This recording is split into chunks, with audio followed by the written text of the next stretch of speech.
Hi class, it's me again. So I decided to record the lecture for Thursday so that I could get prepared for lab, and because I technically have the week off, even though I'm here working all week.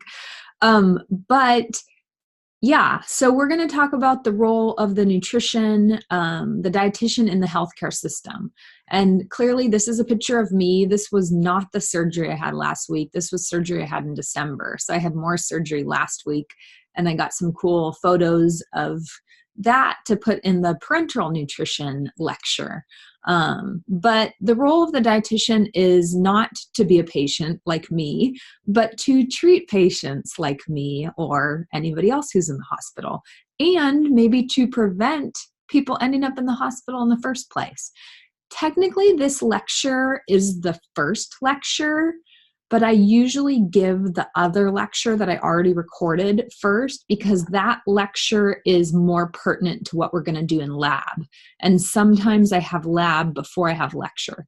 So this lecture, it is important to lab, but it's more lecture focused, while the other lecture, we're going to be using a lot of the topics that I discussed in that lecture on our lab Thursday. So hopefully you have watched them both.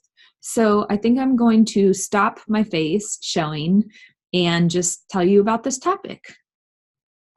So let's go to the next slide. So meet your patient. So your patient could be anybody. I mean, famous people go to the hospital, go to the doctor. Everybody goes to the doctor or the hospital. It could be anybody. So you never know who you're going to get. And it's not that anybody famous should be treated any different than somebody who's not famous, but sometimes we're like surprised as if health issues shouldn't relate to this population.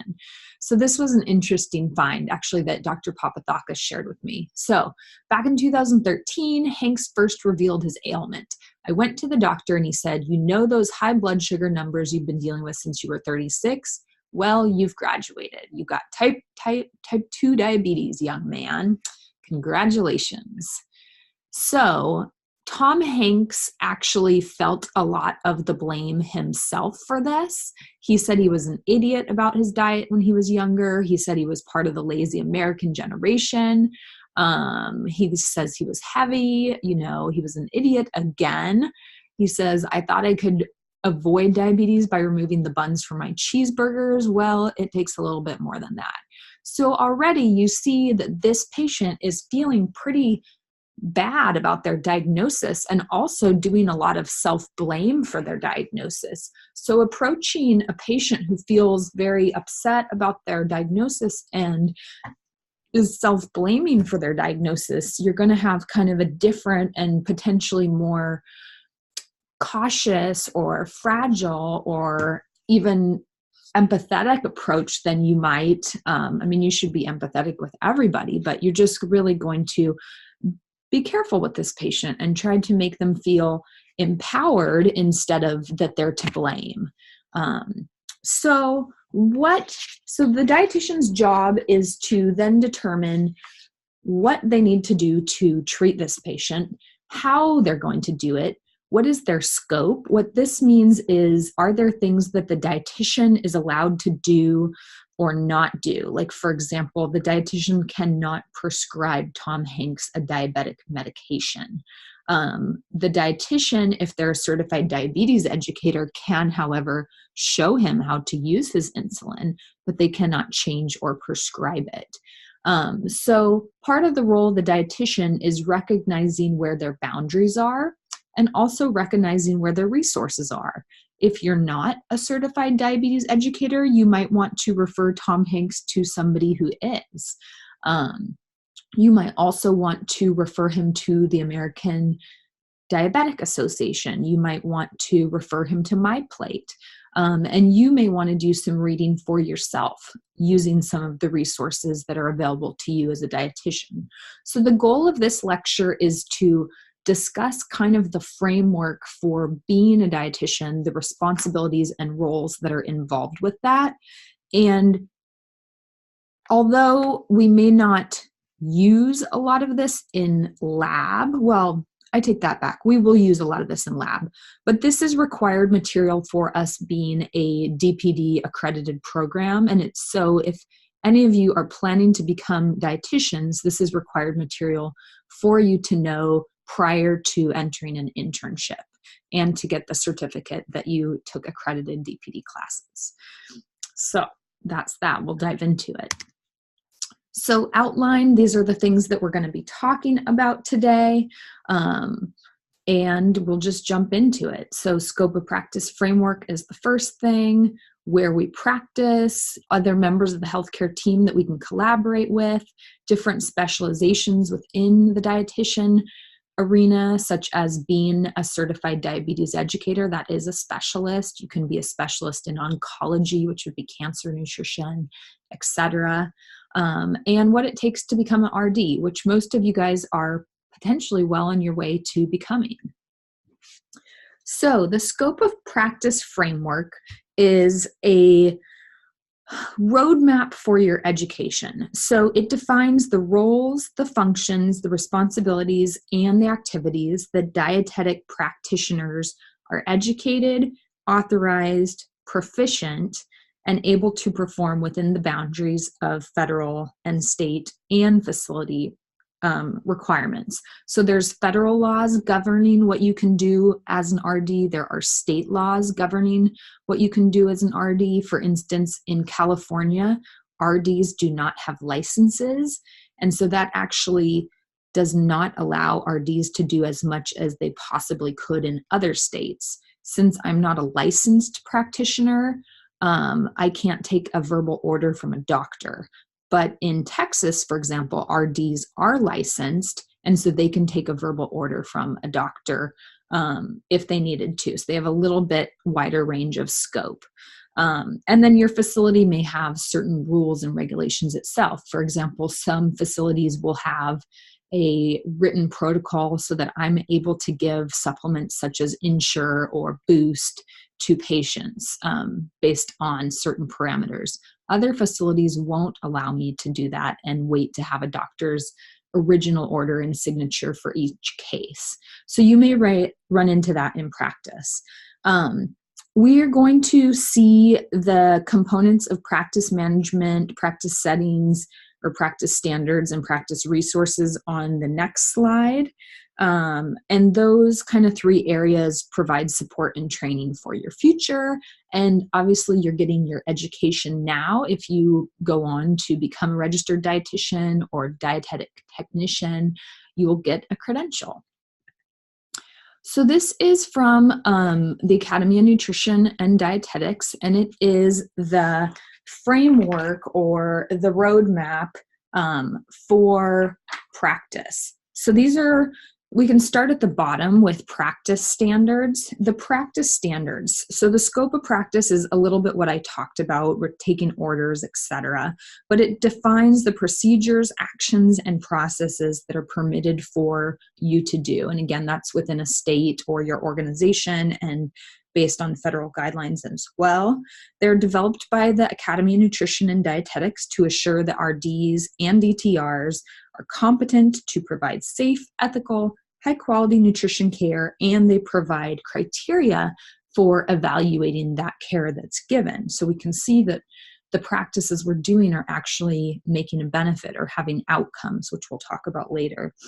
The standards can be used to develop job descriptions or evaluate work performance. So you could be evaluated based on if you're meeting these standards or not. Practice management. So this is the blue section of the wheel. Practice management. So after you become an RD or DTR, this section provides you with tools to help determine if work is within your scope, if you need additional training or education and where you can get that. These are tools to expand your practice. And this is where you'll document all your training, your professional development portfolio, and the continuing education credits you get. This will also be a place where you can go to learn about and obtain advanced certificates, such as certified diabetes educator, certified sports nutritionist, certified integrative nutritionist, certified pediatric nutritionist, etc. So we're going to talk about the different advanced roles of the dietitian coming up. The third section of the wheel, this kind of orangish color, is practice resources. And so these are materials to support quality nutrition care. Quality nutrition care should be appropriate for the patient. It should be matching the patient's goals and resources. It should be understandable for the patient, and it should also be up to date. So you shouldn't be using guidelines that are 20 years old. You should always do your best to find the most recent updates or the most recent best practices and use those in the way you treat your patients. So these are some of the resources that are available to you. For example, the Academy of Nutrition Dietetics Evidence-Based Library. Unfortunately, you have to be a member to access that, but as a student, the membership is a lot cheaper. National Guideline Clearinghouse, Nutrition Care Manual. Cal Poly does have a subscription to the Nutrition Care Manual. And so if you want to access that, I can give you a password for it. There's resources regarding coding and billing. There's international dietetics, nutrition terminology, etc. So some of these resources we're actually going to be using in lab. I have them printed for you in your lab manual, and so we're going to be using them. So a big part of becoming a dietitian is knowing where you fit in, what you can do, advancing your education, documenting what you've done, and having resources at your fingertips so that you can continue to provide the best care possible for your patient. All right, so when you become a dietitian, you will have to maintain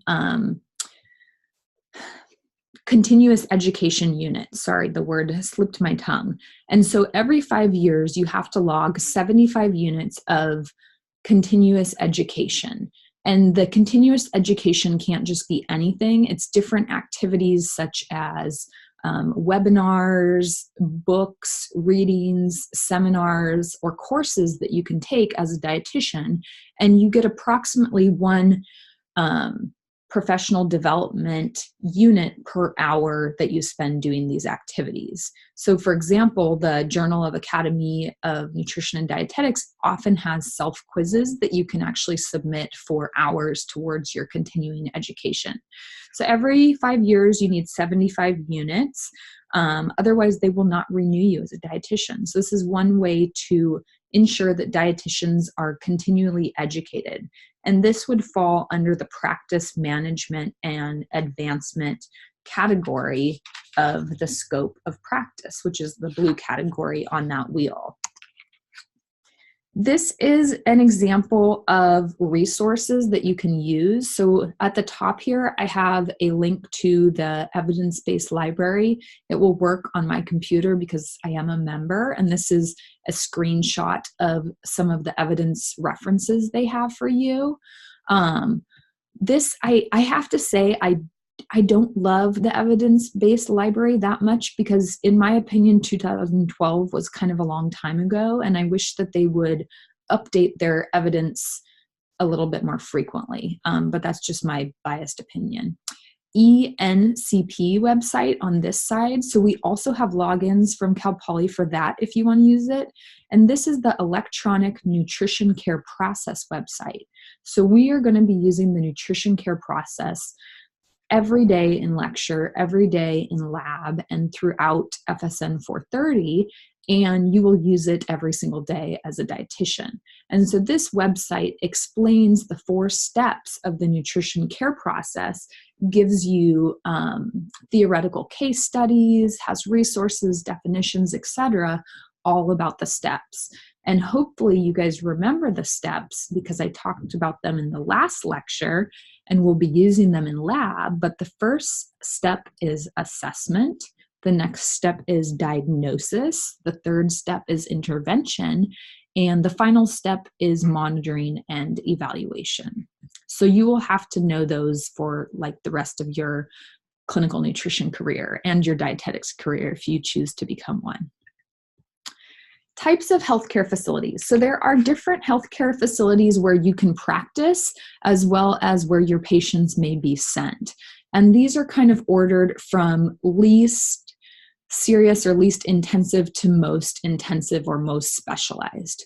So preventative healthcare facilities are usually like public health clinics, maybe health fairs, mobile screening units, and the goal of a preventative health facility is to prevent illness or chronic disease. These may be things like free blood pressure checks at a senior center, or maybe a lab service coming to your work to draw labs and send them out. And so you could work in that. Unfortunately, our government is not that big into preventative care. So often by the time we see patients, they already missed the preventative window and they're now in primary, secondary, or tertiary care.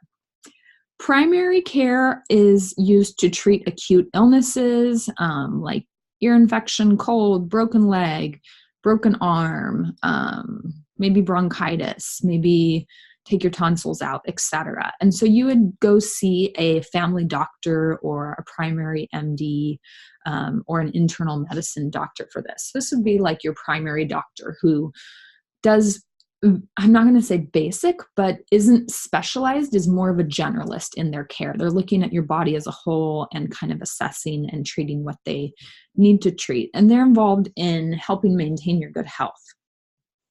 A secondary care facility or person would be a specialist in an area. So, for example, it might be a doctor's office, which is shown right here, an endocrinologist's office. And endocrinology is the study of hormones.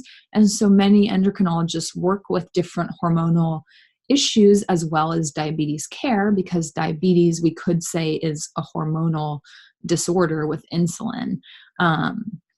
Another secondary care could be an orthopedic surgeon. It could be a rheumatologist. It could be an oncologist surgeon's office. It could be a gastroenterologist surgeon's office. It could be a nephrologist surgeon's office, hepatologist, dermatologist. There's all sorts of different specialized doctors.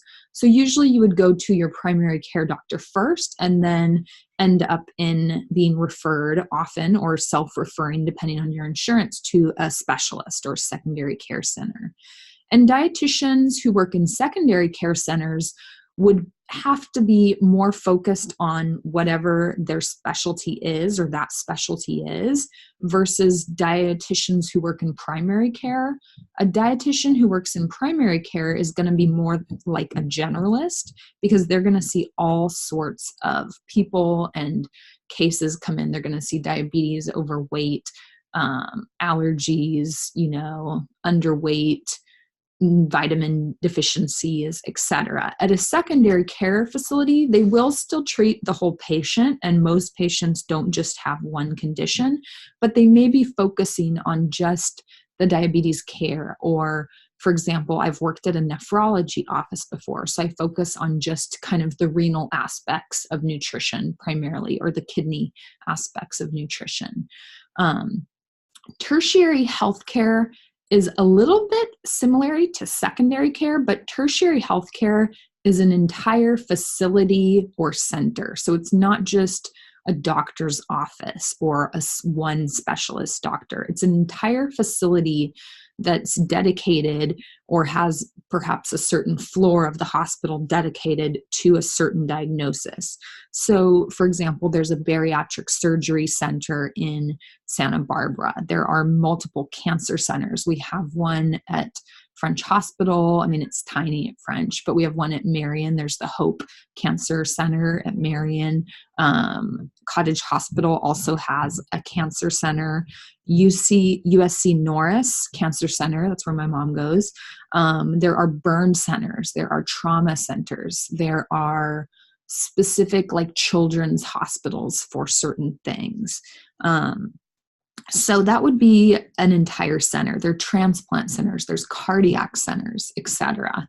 And again, the dietitian there would probably be focused on the specialty of that center, but also treating the patient as a whole. As far as types of facilities, there are hospitals and clinics. So hospitals, I'm sure you're all familiar with. Clinic does not provide all the services a hospital does, but it might be like a laboratory clinic or maybe a clinic such as a dialysis clinic where patients come to get dialysis if their kidneys aren't functioning. It could be a chemotherapy clinic where patients come to get chemotherapy. There's a women's health clinic in town, so women who are pregnant can go to the women's health clinic, etc. Longer care facilities, SNF or skilled nursing facility, we call them SNF even though there's no I, but SNF is skilled nursing facility, or assisted living facilities. These would be places where people who aren't able to fully care for themselves live usually in the company of others and have some assistance, either from a nursing assistant or a caregiver or a nurse themselves.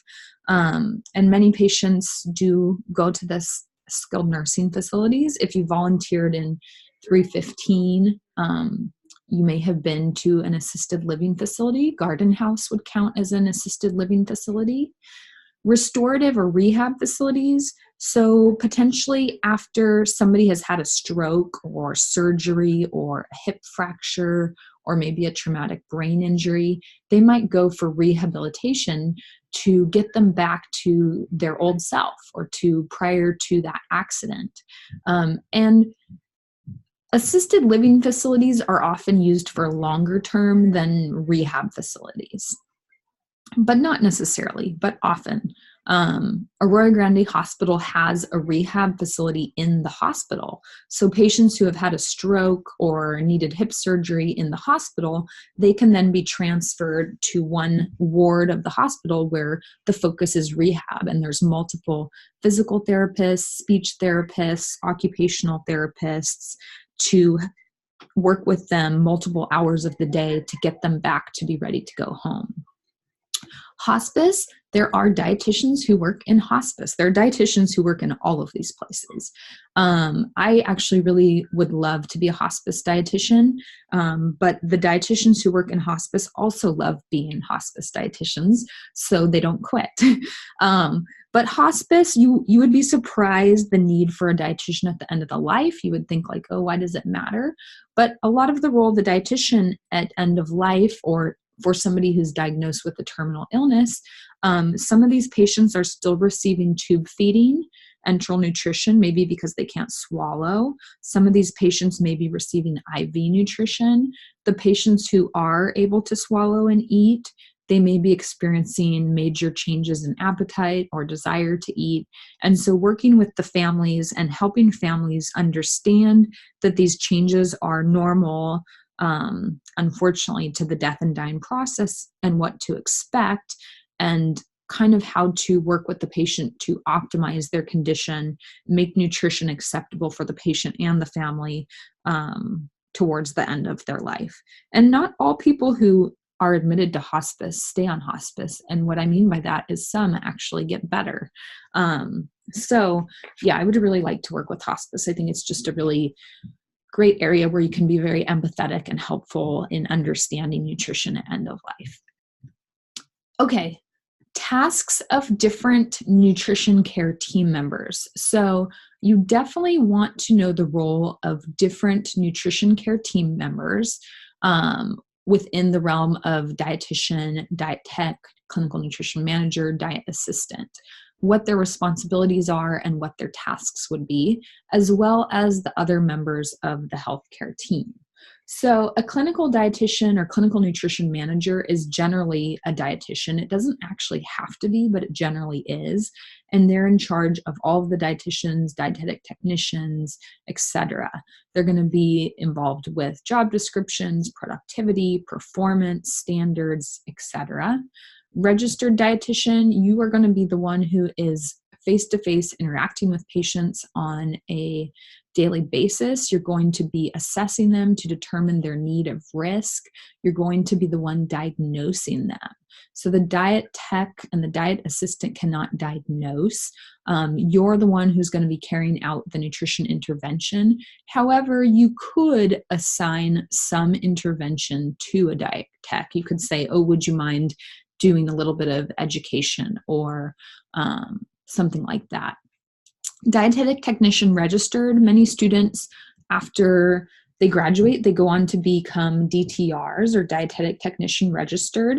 This is a great first step to becoming a dietitian, whether you match or not, but they assist the clinical dietitian. The diet tech that I worked with in Hanford, he was really helpful. We had 4 dietitians in the hospital and only 1 diet tech. And every morning he would get there before we did. He would get the list of patients admitted that day, and he would screen them based on a protocol for nutritional risk. And then when we got there, he would have lists for us compiled of the highest priority patients that we needed to see, immediately, kind of middle priority patient and low priority patients based on their nutritional risk.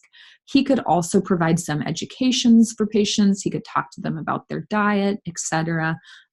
He was fabulous. Diet assistant, diet clerk. So the diet assistant or diet clerk does help both the DTR and the dietitian, but they're not really involved in the clinical care.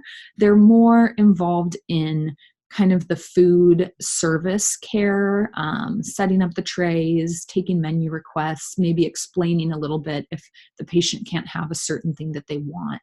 And this is also a fabulous job to prepare you to become a dietitian. Other members of the healthcare team. So the doctor, you guys have probably all been to a doctor before.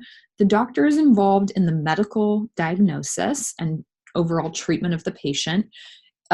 Doctors generally must sign off on all nutrition orders. So if you want to order a tube feeding for a patient, you need a doctor's signature to do that. The doctor is actually the one who prescribes the diet and changes the diet, at least in the state of California. So if I have a patient who came in on a regular diet, but they happen to be a diabetic patient, even though I know they should be on a diabetic diet, I can't change it without the doctor's order. But doctors, you need to be friends with the doctors. The doctors can be your cheerleaders, really support you, and value your work as a dietitian towards the improvement of patient outcomes. Nurses also hugely involved in patient care. The nurse is going to have the most communication with the patient of probably anybody in the entire hospital. So often the nurse can be a great resource for asking questions, getting reports. The nurse can carry out doctor's orders. So if a doctor changes the diet, the nurse can put that in the system and make sure it's followed through. The nurse can administer the IV nutrition or the enteral nutrition, which is tube feeding, as well as just take care of the patient. So the nurse is a fantastic reference. Pharmacist. So pharmacist is really helpful. Pharmacists can actually make the IV nutrition. So we're going to have a whole lecture on total parenteral nutrition, but the pharmacist can actually make that themselves in the hospital. They're also involved in medications. So between you and the pharmacist, you two have to work out if there's any drug nutrient interactions, and kind of watching out for those and educating the patients on those. When I worked in a Rio Grande hospital, our pharmacist every morning would get a list of the patients who are on Coumadin, and together we would make sure that we educated all of those patients about the effects of vitamin K and Coumadin. So pharmacist is super helpful. Also, if a patient is having like nausea, vomiting, diarrhea, constipation, dry mouth, you think it might be related to a med, you could talk to the pharmacist and say, is there any other option available? Occupational or physical therapist. So an occupational therapist is going to help with activities of daily living. So if somebody's had a stroke, often part of their body becomes paralyzed and they have to relearn how to use the other part, or maybe work with the part that's been affected to see if they can get back any function. This can include parts of the face. So it can include swallowing, which is what a speech therapist will work on. But the occupational therapist would work on feeding the person, having the person use utensils, having the person learn how to shower, having the person learn how to cook again, having the person tie their shoes or put on their clothes or get their socks on. And physical therapists can help with orthopedic recovery and movement. Physical therapists in some hospitals are actually involved in wound care. So I've had the physical therapy team been the main ones involved in wound management. And wounds are going to be very significant to a dietitian because people with wounds tend to have really high nutrition requirements. They also can have high fluid losses, and they have both micro and macronutrient requirements that would exceed somebody without a wound. And so you can work with the physical therapist or whoever is part of the wound team to promote healing by providing them the building blocks to heal. Speech language pathologist. So hopefully from FSN 315, you remember the role of the speech language pathologist, but they are involved in working with speech, language, and particularly of our interest, swallowing. So the speech language pathologist can actually change the texture of the diet. They can do that themselves without a doctor's order. We cannot do that. So if I wanted to change a thin liquid diet to a regular textured diet, I couldn't do that. The speech language pathologist does that and helps get people eating back to normal, or helps work with the dietitian to identify people who may need some additional nutrition support. Social worker, very important role in the hospital, works with insurance, works with discharge help. So they could help set up like Meals on Wheels for a person when they get home, or a helper for a person when they get home. They can also help with education, psychological support, family support, etc.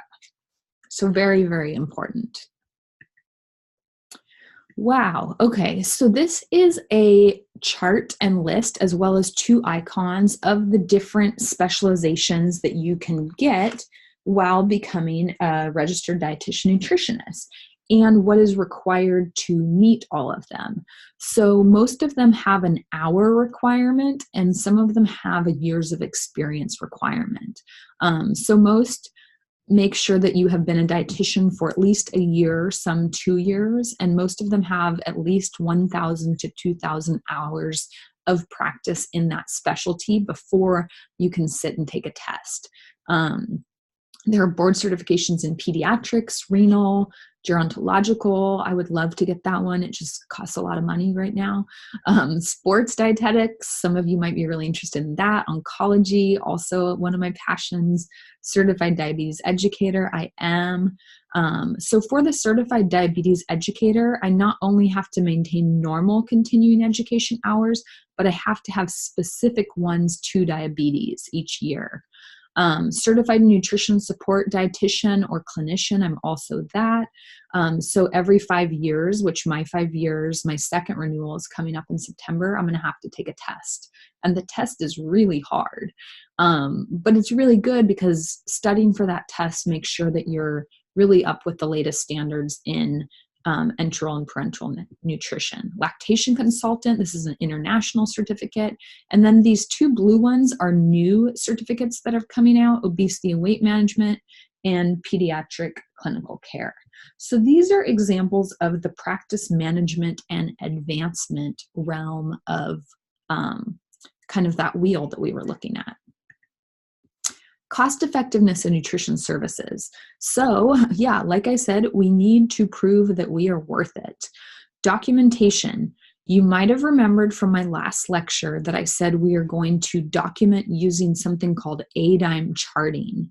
ADIME is assessment, diagnosis, intervention, monitoring, and evaluation. That's what we're going to do. There are many other ways to chart, and some of them I reviewed in my last lecture. For example, SOAP notes or Piggy notes, but we're going to use an ADIME in class. And pretty much the rule of the clinical realm is if you didn't document it, it didn't happen. So if you want to prove that you did anything with a patient, you document it in a timely manner, and you sign and date it, and you add it to the medical record. If you did not document it, it did not happen. And so dietitians can document how much time they spent with a patient. They can document certain interventions that they did with the patient. They can document educations that they've done with a patient, etc. And part of the documentation is if we documented that we have done these different interventions and we see improvement in patient outcomes. So for example, if a dietitian is working with a patient with a wound to increase their energy intake or increase their oral intake, so that they're eating more, and that particular patient has a length of stay in the hospital that's 2 days shorter than the average wound patient, we could attribute some of that to the dietitian working very closely with that patient. If a dietitian is working with a patient who has had a heart attack or stroke, we can look at things like hospital readmission. And does the dietitian working with that patient to learn about heart healthy diets help prevent the patient coming back in the future? And so the more we can document how well we work, the more we can get our services covered by insurances and continue to have places in medical care for our jobs. We can also help develop guidelines or protocols, and we can use protocols. So, for example, at DaVita, where I work, which is a dialysis center, there are multiple protocols that I use. And then when the doctor comes in, he signs off on the fact that I have made interventions based on these protocols. So, for example, there's a Hectorol dose adjustment protocol. This is for an oral vitamin D medication. The nurses use something called the SHAPE protocol, and this is for iron administration. So we monitor our patients for anemia, and the nurses will give them iron depending on where their hemoglobin and iron levels are. I have protocols for starting enteral nutrition on a renal patient. They have to meet certain parameters. And then I have a protocol called the MBD protocol. It's the mineral bone disease protocol.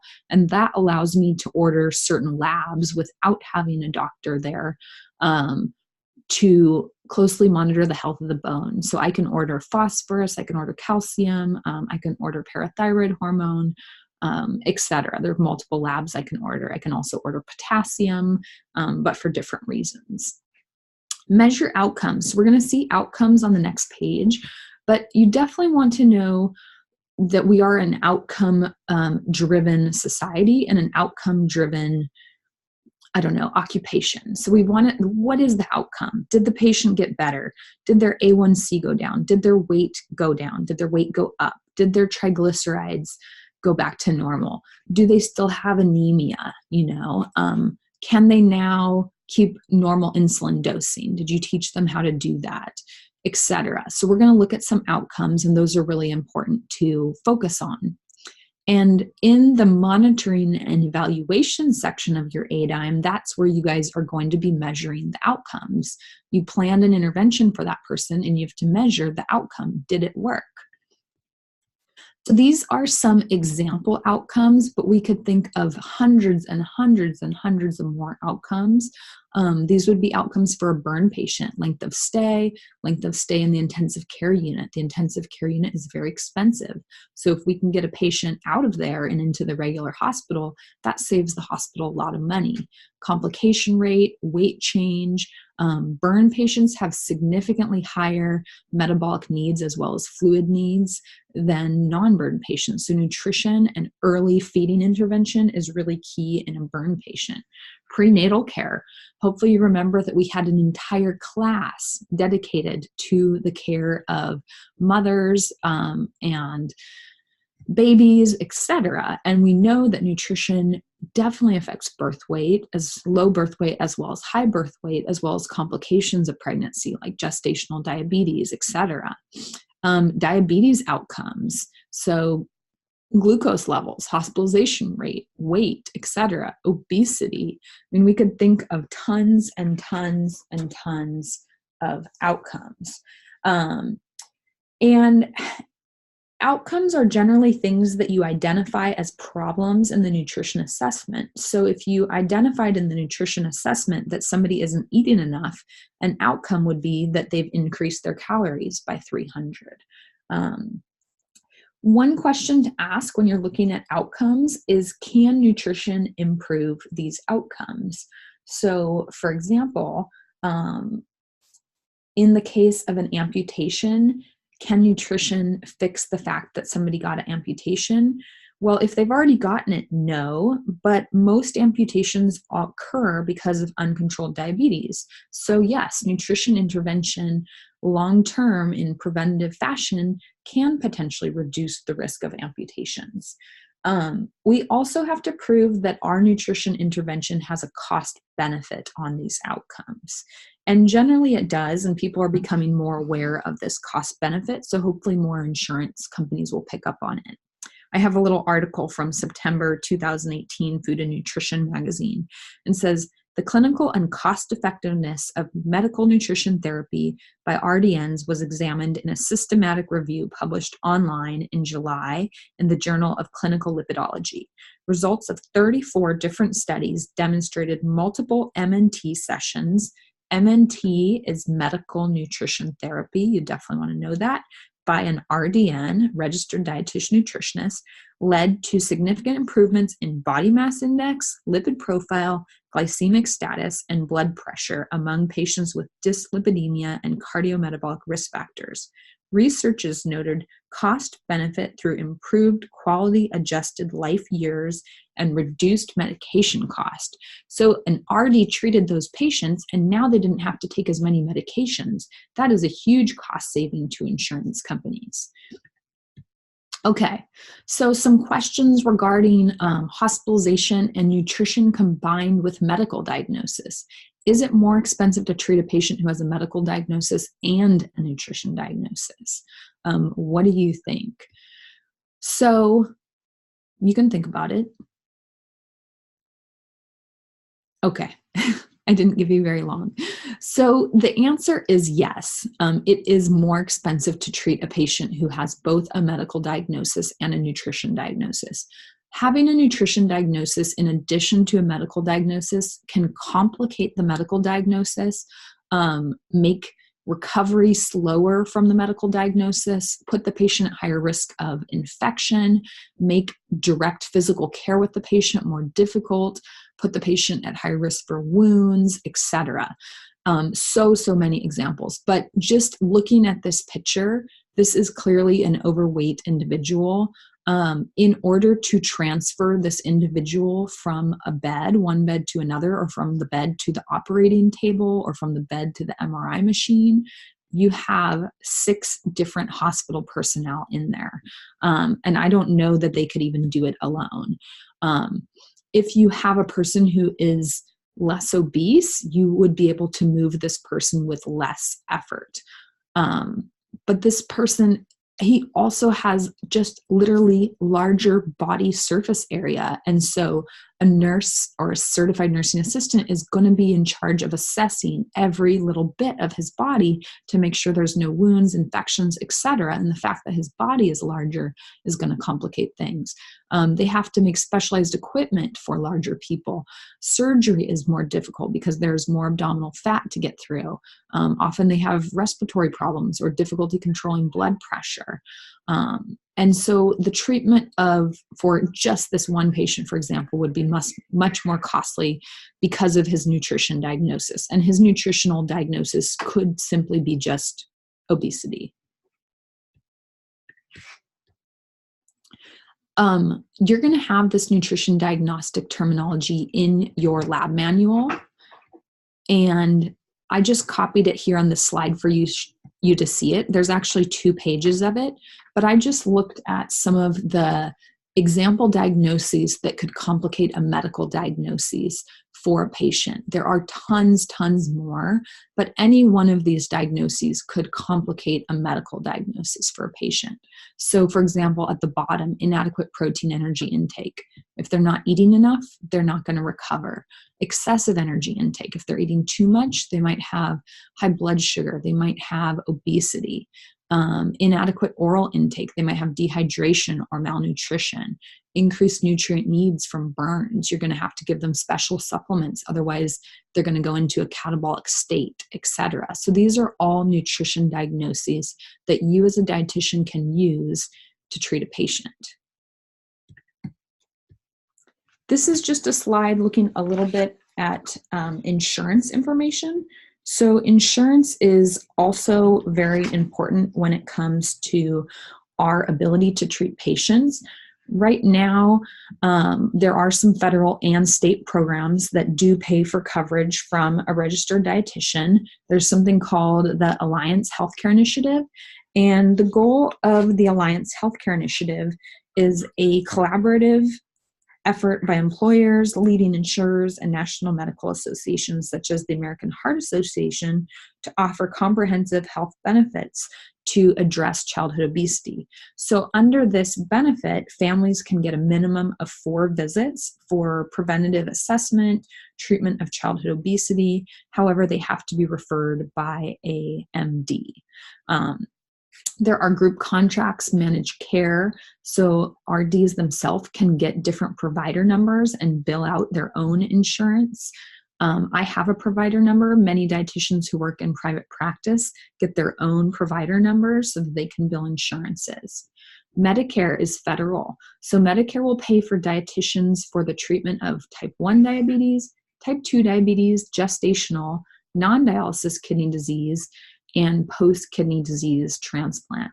If a patient actually has dialysis kidney disease, they will also pay for that, but it's included in the whole treatment plan, so it's not considered a separate part.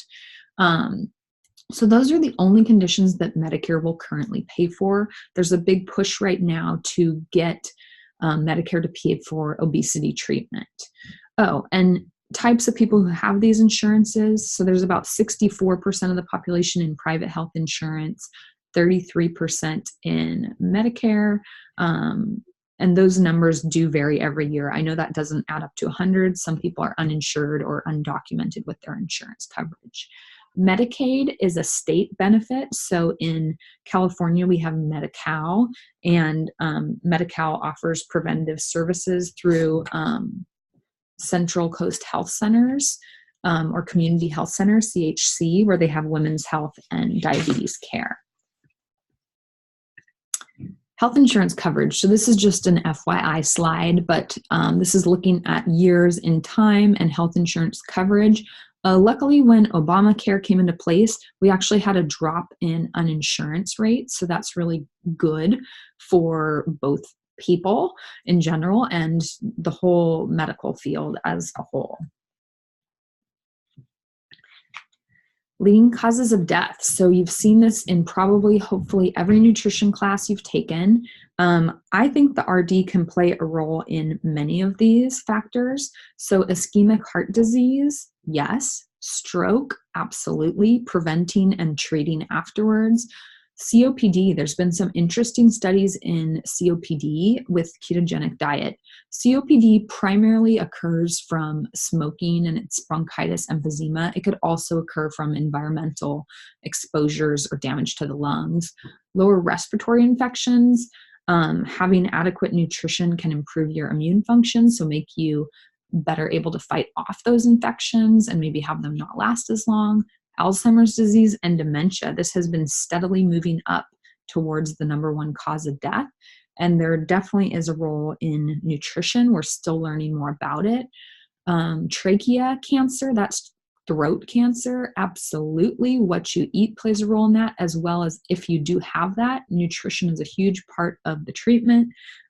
Cancer in general, you see a lot of cachexia, which is wasting. And so cancer nutrition is very important. There's also some developments about cancer as a metabolic disease. And so some feel that people who have cancer or are going through chemotherapy should actually be on low carbohydrate diets and even do some fasting, which is totally against what you would think, which would be good for a cancer patient. But some studies have shown that the chemotherapy is more effective and they have less side effects from the chemotherapy if they do fasting or ketogenic type diets. Totally what you would not expect to recommend to a cancer patient. Diabetes, that should be a no-brainer. Road injury, I don't think we're really involved with that, but we could say don't drink and drive. Diarrheal diseases, again with immune system, and then rehydration of electrolytes, and tuberculosis a little bit with the immune system. So we are involved in almost all of these causes of death. What does it take to be an RD? So this is kind of a summary slide. You are getting the education you need here. You are taking courses that are accredited by FSN. That is the accreditation committee for dietetics education. Our classes are approved for the DPD or the didactic program in dietetics. And so you have to take certain classes, which we require in our course offerings, such as chemistry, math, biology, social sciences, and all the nutrition classes that you've done. Practice, experience, we do try to provide you guys with learn by doing, but when you actually go into your internship, you get hundreds and hundreds of hours of practical experience working with patients. Critical thinking, we've talked a little bit about critical thinking already, but it's purposeful, self-regulatory judgment, which results in interpretation, analysis, evaluation, inference, as well as explanation of the evidential, conceptual, methodological, criteriological, or contextual considerations. That sounds kind of complicated. But critical thinking it's using the mind to organize and integrate information, identifying relationships. You ate this and then your blood sugar did that. Making inferences. Well, maybe you can't afford food because your husband just died and you lost his pension. Conclusions and make decisions. And you're meant to challenge assumptions, create alternative interventions if needed, and make informed decisions. It should be non-biased. It should be evidence-based, etc. Attitude is important, fairness, responsibility, treat all patients like equals, treat all patients how you would like to be treated when you're in the hospital or how you would like your family members to be treated. And the standards we've already reviewed. Nutrition informatics. So this is the last topic, but this is really where nutrition is evolving to. And this is the intersection of information, nutrition, and technology. And the goal of nutrition informatics is improved outcomes, potentially greater contact between registered dietitians and patients, and more close monitoring. So I have some of the examples of nutrition informatics here. You can do nutrient analysis software. Isha's been around for a long time. I'm sad to say that MyPlate Super Tracker has been taken off the internet, but that was really helpful for patients. Patients can get macronutrition tracking software from lots of different apps on their phone. Text messages. Many programs using registered dietitians and even nurses are using text messages. I have an app on my phone. It's called Curator, and it's an encrypted app so nobody can hack into the text messages. And I can send a protected text message to any of my doctors that I work with regarding their patients or patient care. So that's a really good way to get feedback from a doctor or wherever you're curating. I can do it to the nurse or to other dietitians in a safe way where you don't have to wait to actually see the doctor. Because we all know it's fast to send a text message. We can track dietary intake, physical activity. There are tons of mobile apps. There's MapRun, there's Strava, there's MyFitnessPal, there's Apple Health, there's Apple Watch, etc. You can go to the client's home and provide nutrition education. We're required now to document via an electronic medical record. So all the documentation is going towards being 100% on a computer or scanned into a computer. And that lets it be accessible to anybody who has access. That's kind of the controversy at any time. So I, for example, have made my own electronic medical record, and I have scanned every one of my medical documents as well as my medical history, my doctor's visits, results of MRIs, ultrasounds, etc., onto my computer. And I have them linked to my OneDrive. So when I'm at a doctor's office, I can literally pull up my own document on my phone and I can email that to my doctor. But they have this within different clinics and hospitals as well. Remote care and telemedicine. This has been a big one, especially on Native American reservations. They're doing a lot of telemedicine where clients receive phone calls or do video conferencing. And some of the counseling is done remote. Many people's insurances have a feature where they can call and talk to a nurse. And that ability to call and talk to a nurse may help the patient get clarification about a concern that may either guide them to go to the hospital because it's serious or not need to go to the hospital because the nurse says, oh, just do this and watch for this and call back in the morning. So that can save a lot of money as well. There is, yeah, I'm going to show you some pictures on the next page. So these are just some different apps available. There are tons of them. This is a picture of one-on-one dietitian counseling. These are just jobs I looked up. Health coaches, nutrition counseling. These are all digital programs. At the bottom right is a program called Virta Health, and Virta Health actually did a huge study on diabetes where the diabetics had continuous glucose monitors. So the blood sugar levels fed into an app on their phone.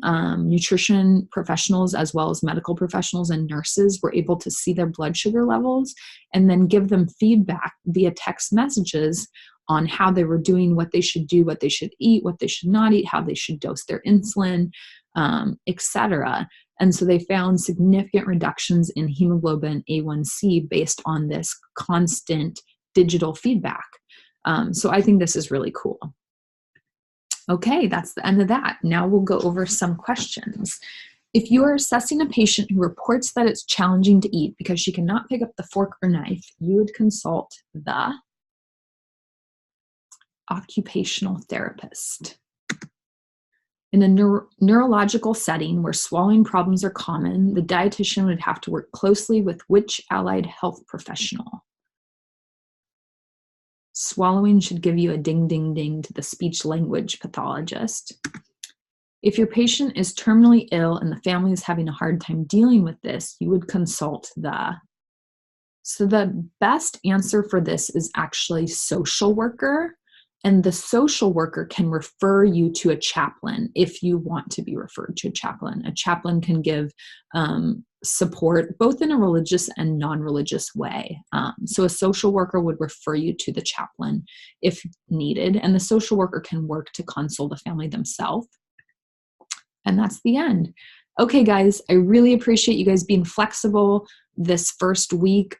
Like I said, I technically have the entire week off due to medical stuff, but I will see you guys Thursday for our lab. Okay, thanks. Bye.